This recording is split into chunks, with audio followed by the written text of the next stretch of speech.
Well, for more, academic and political analyst Dr. Khalid Baطrفي joins me now live from Jeddah, Saudi Arabia. Thanks so much for joining us.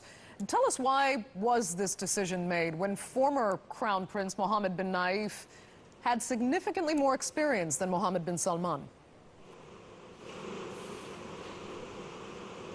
Honestly, I don't know. But what I know is there is a trend in Saudi Arabia that has started during King Abdullah era that is empowering young men and women and giving them high posts and trying them in very important and strategic positions. But during the time of King Salman, this trend has been accelerated. And the icon of this trend is Prince Mohammed bin Salman. He was pushing for the empowerment of the youth and of women. And many princes and ministers and ambassadors are so young. Some of them are in late 20s or early 30s. And for the first time in Saudi Arabia history, the average age of the ministers and high officials is 30 instead of 50 and 60 in the past. So I believe this is a trend to make representation of the 70% of the population who are under 30. And just Prince Mohammed bin Salman happened to be the machine behind this and the icon of this trend.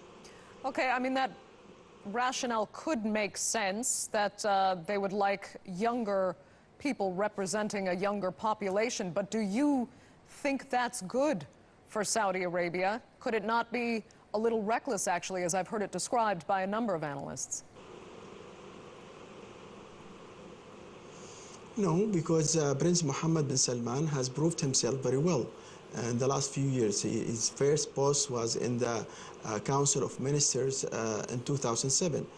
Now, 10 years later, he's the Crown Prince. Yes, in the past it didn't happen this fast, but 10 years, I believe, is enough for someone to prove his qualities and to prove his worth, and he did.